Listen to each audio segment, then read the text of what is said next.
Have you ever risked everything for love? Listen to this heartbreaking story of two souls who defied an entire community for a chance at happiness. In the rolling hills of Vermont, where maple trees whispered secrets and small towns held them even tighter, my name became both a blessing and a curse.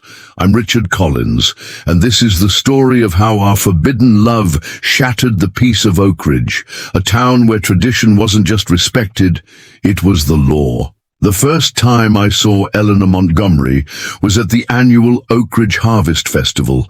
She stood beneath the warm glow of string lights, her chestnut hair catching the golden hues as she laughed with her friends.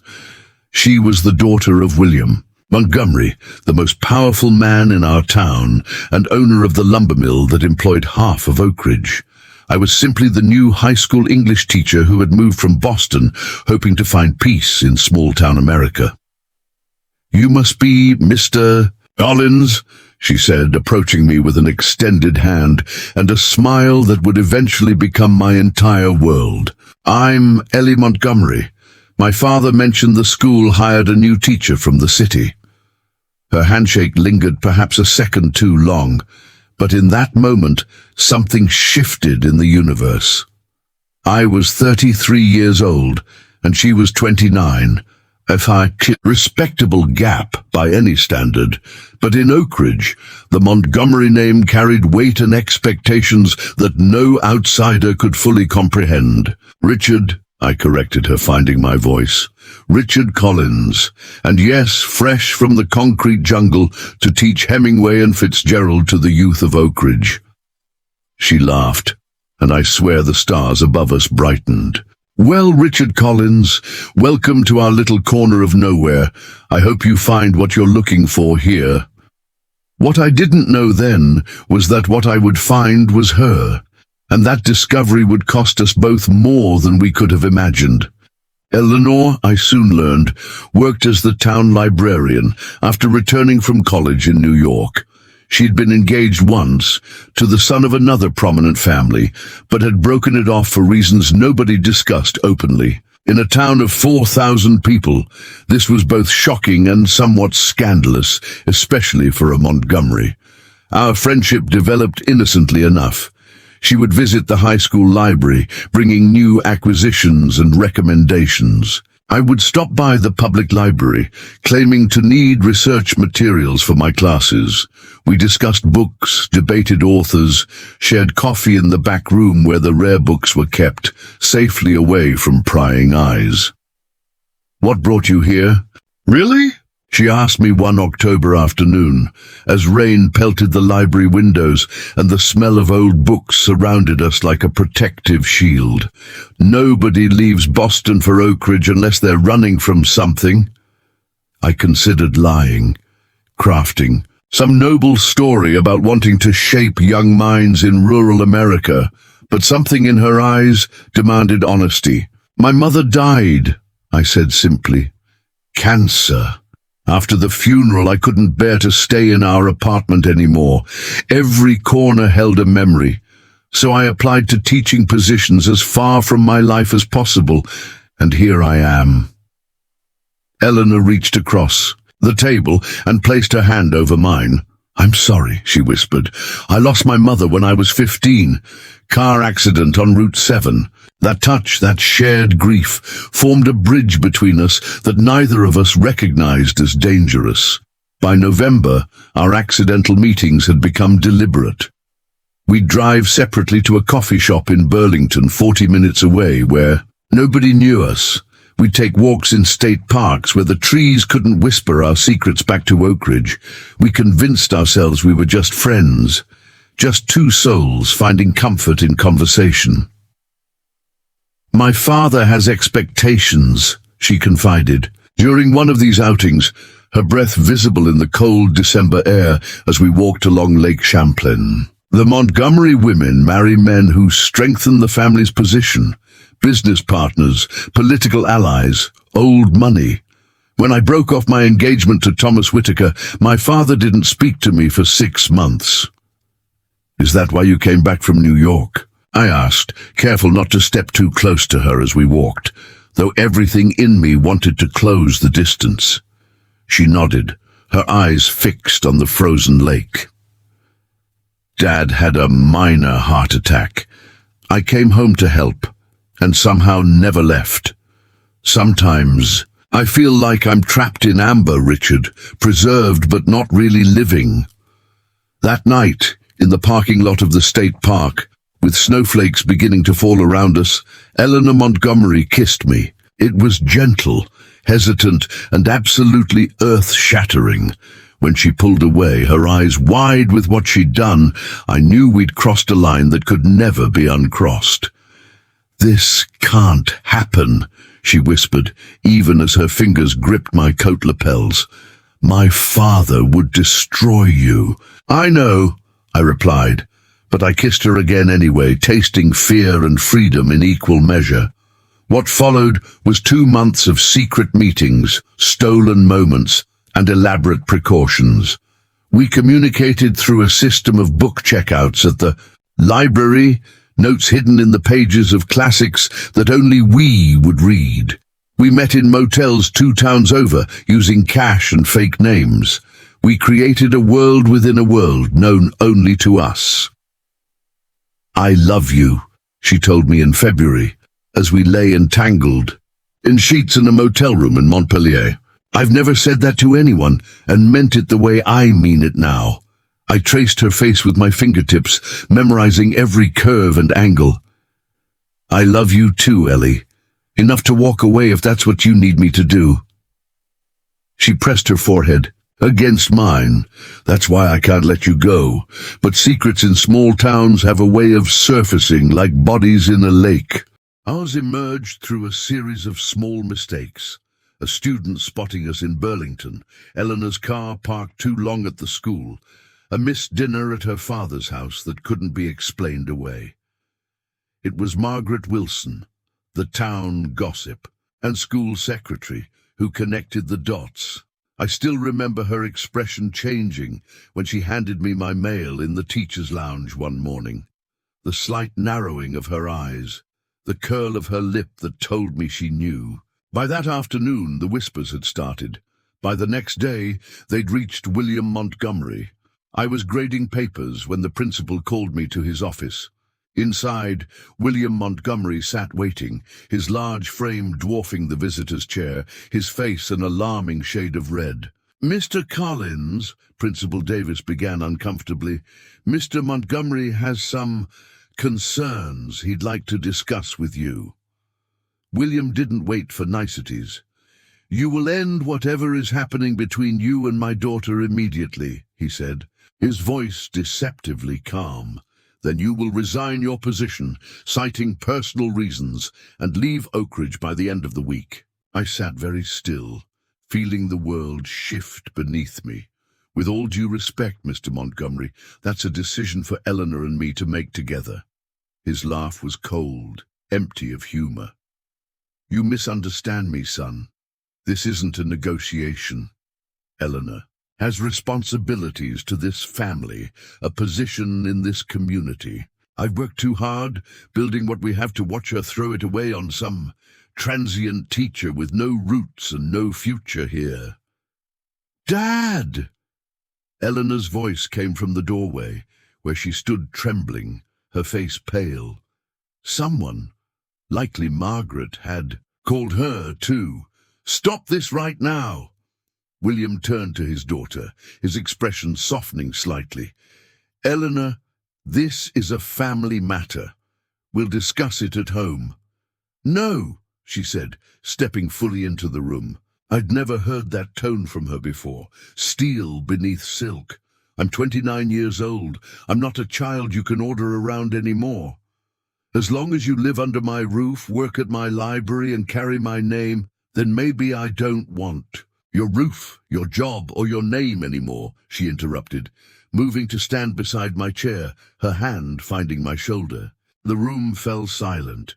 Principal Davis looked like he wanted to melt into the floor. William's face cycled through shock, hurt, and then settled on cold fury. "You don't mean that," he finally said. "This man has turned your head with whatever charm city boys learn. When he leaves, and he will leave, Eleanor, you'll regret throwing away everything for a few months of excitement." I found my voice then. "Sir, I love your daughter. This isn't a fling or an adventure for either of us. We've been careful and discreet precisely because we knew how difficult this would be, but we're not doing anything wrong." William stood, drawing himself to his full height. "You have until Friday, Mr. Collins. After that, I'll ensure you never teach in Vermont again. As for you," he turned to Eleanor, "your mother would be ashamed of this behavior." The moment he mentioned her mother, something broke in Eleanor. I felt it through her fingers digging into my shoulder. "Don't you dare use Mom against me," she whispered. She would have wanted me to be happy. "Your mother understood duty and family," William replied, heading for the door. "Think very carefully about your next move, Eleanor, very carefully indeed." After he left, Principal Davis mumbled something about giving us privacy and hurried out, leaving Eleanor and me alone in the sudden, terrible silence. "He'll do it," she said quietly, sinking into the chair her father had vacated. "He has friends. On the school board, in the state education department, he's not bluffing." I knelt before her, taking her hands in mine. "Then I'll leave teaching. I can find another job, another town." "He'll follow you," she interrupted, tears streaming. "Now, he has business contacts all over New England, and he'll cut me off completely, not just financially, but from my brother, my cousins, everyone." The weight of what we were facing settled over us like a shroud. This wasn't just about our jobs or reputations. It was about Eleanor potentially losing her entire family, her history, her identity. "We could leave," I suggested, desperate now. "Start over somewhere far away, California maybe, or Seattle." She looked at me with such love and such sorrow that I already knew her answer. "And do what? Live in hiding, always looking over our shoulders, waiting for him to find us? That's not living, Richard." That night, we made the hardest decision of our lives. We would end things publicly and definitively. I would resign, citing family issues back in Boston. Eleanor would make peace with her father. We would sacrifice what we had found to preserve what was left of our separate lives. The next morning, I submitted my resignation. Eleanor was conspicuously absent from the library, reportedly home with a migraine. Principal Davis accepted my letter with obvious relief, agreeing to provide a positive reference despite the mid-year departure. The story spread through town, the disgraced teacher slinking away after an inappropriate dalliance with William Montgomery's daughter. Few questioned the narrative. It was simpler than the truth. I spent the next 3 days packing my small apartment, avoiding public places as much as possible. Eleanor and I had agreed not to contact each other. A clean break would be easiest. For both of us, every hour without her voice felt like drowning. On my last evening in Oak Ridge, as snow fell heavily outside my windows, someone knocked on my door. I opened it to find Thomas Whitaker, Eleanor's ex-fiancé, standing there with an expression I couldn't read. "May I come in?" he asked politely. He was everything I wasn't. Locally born, wealthy, connected. The man Eleanor was supposed to marry. I stepped aside, too exhausted to refuse. He entered, shaking snow from his expensive coat. "I won't take much of your time," he said, declining my half-hearted offer of coffee. "I came to tell you that what William Montgomery is doing is wrong." Of all the things I expected him to say, that wasn't on the list. "Excuse me?" Thomas sighed, looking uncomfortably around my half-packed apartment. "Eleanor and I, Our engagement was arranged more than chosen. We've known each other since childhood. Our families have business ties going back generations. It made sense on paper. I said nothing, waiting. She ended it because she couldn't pretend anymore, and I was relieved, though I couldn't admit that then. He met my eyes directly. She deserves to be with someone who loves her for herself, not for what she represents. "Why are you telling me this?" I asked, my voice rough with emotion I was trying to suppress. "Because William Montgomery doesn't speak for this entire town," Thomas replied. "And because Eleanor hasn't left her house in 3 days, and her friends are worried about her." Something cold settled in my stomach. "Is she all right?" "Physically, yes. But she's not the Eleanor I've known my whole life. She's—" He hesitated. Diminished somehow. I turned away, unable to bear the thought of her suffering alone. "What do you expect me to do? Her father has made it clear William Montgomery is a bully who's used to getting his way," Thomas interrupted. "But even he has limits. There are people in this town, people with influence, who don't approve of how he's handling this." I looked back at him, confused.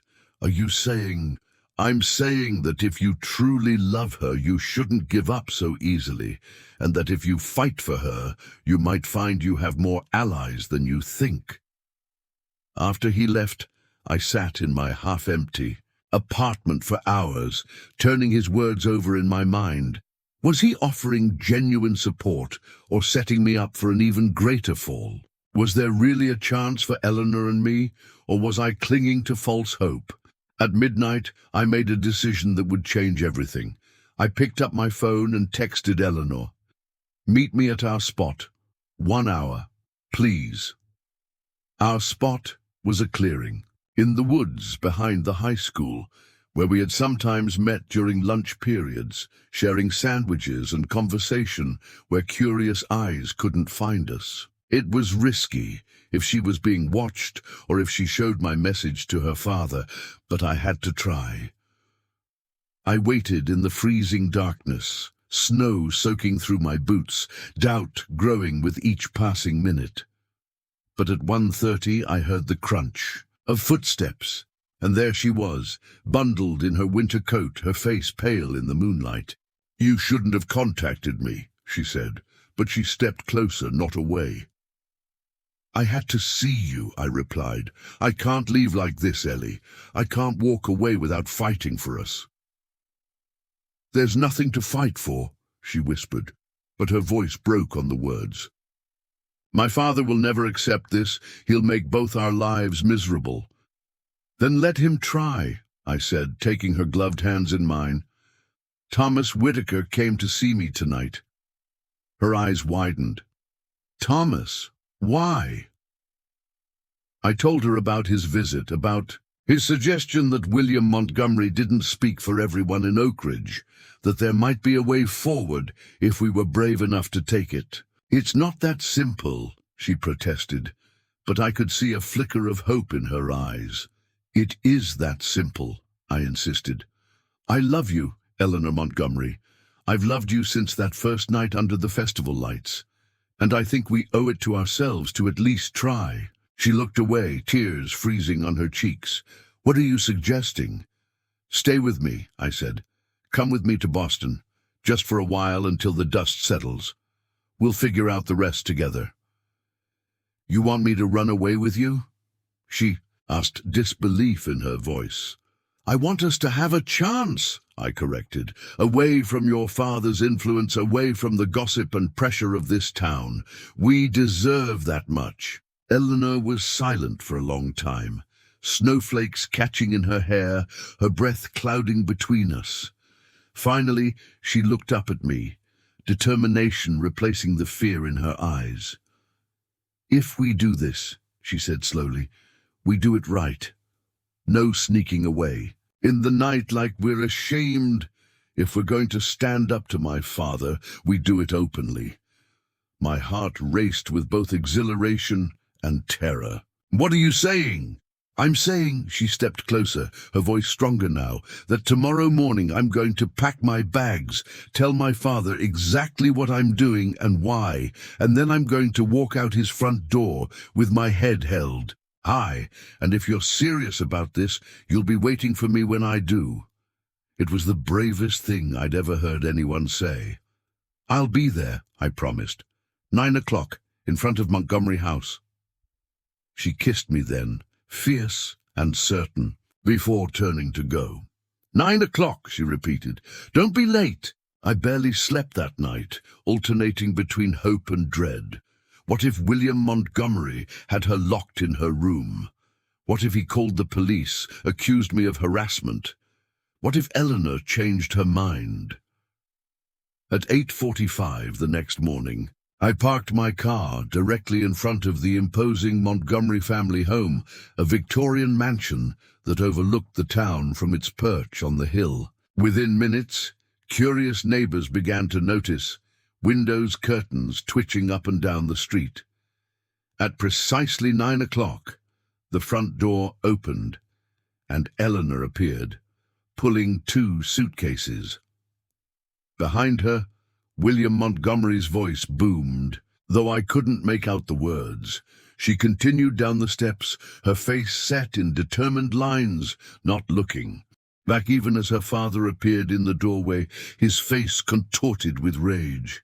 I got out of the car, moving to help her with the luggage. As I reached her, William's voice became clear.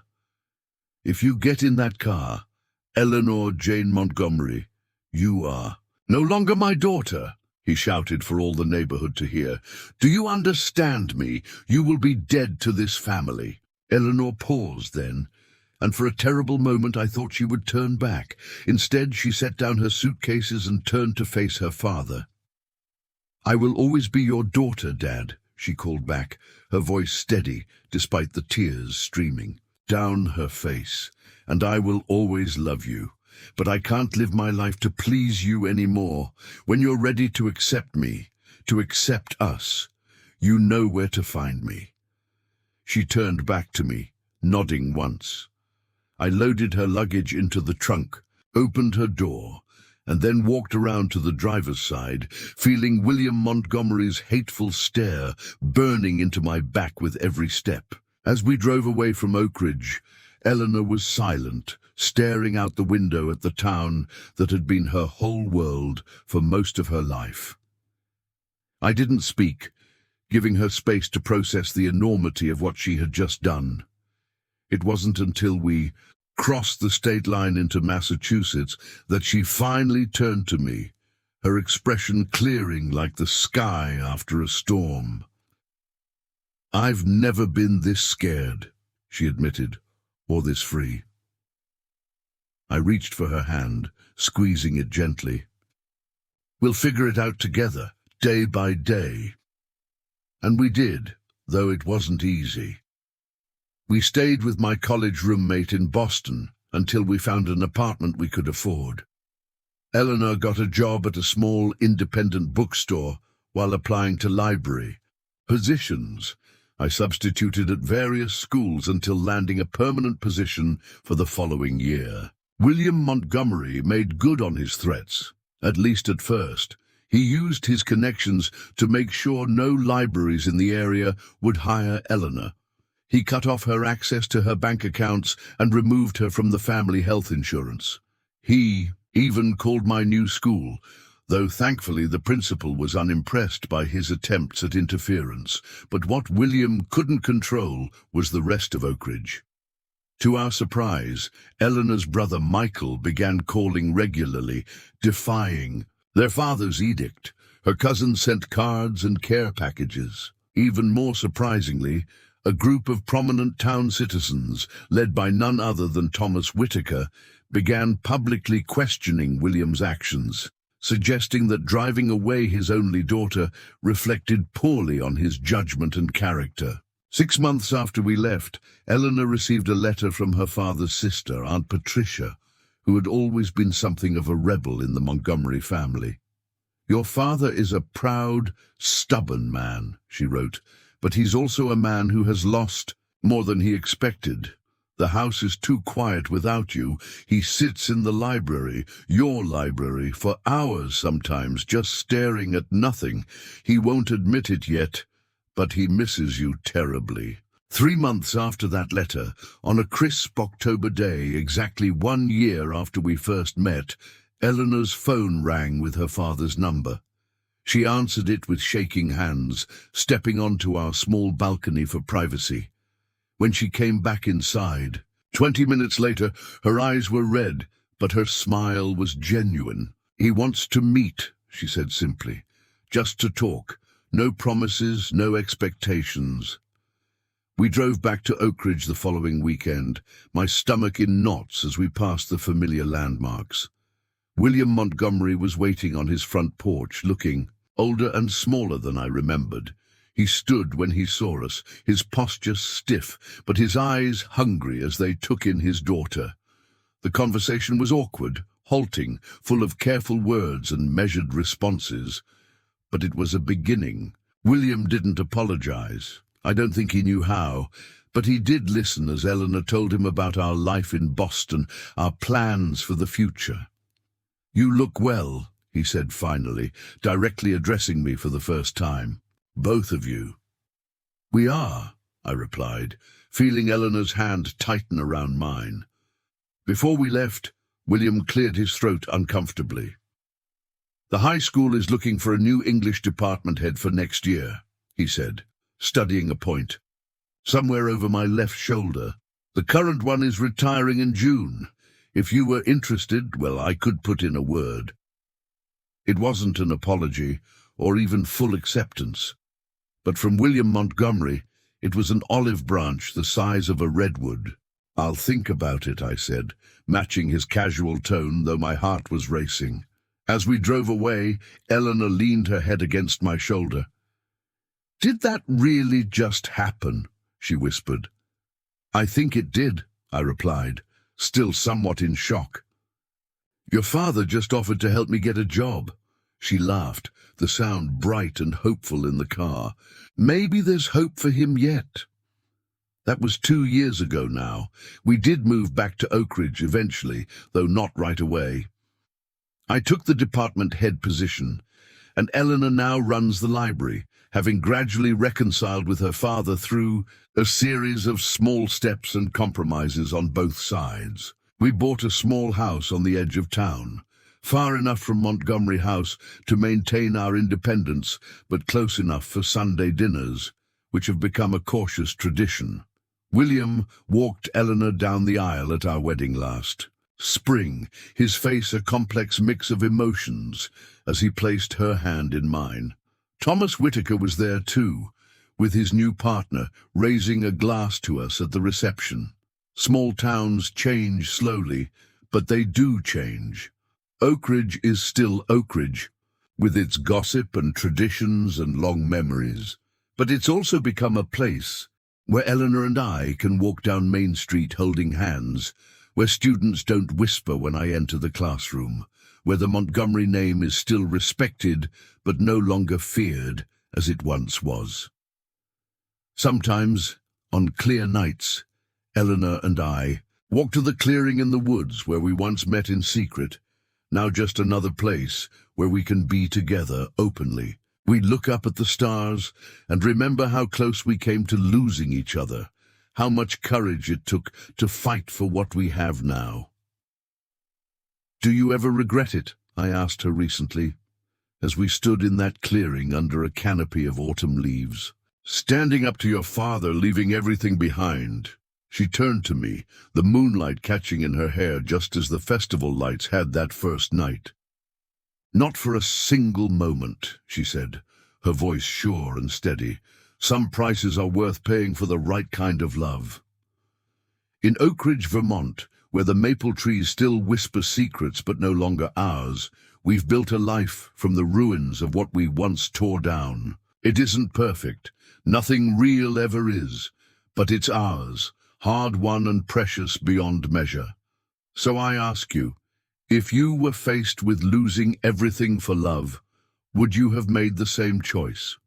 Would you have found the courage to stand in front of that house, to drive away from everything familiar, to build something new from nothing but hope and determination. If you were in my place, what would you have done?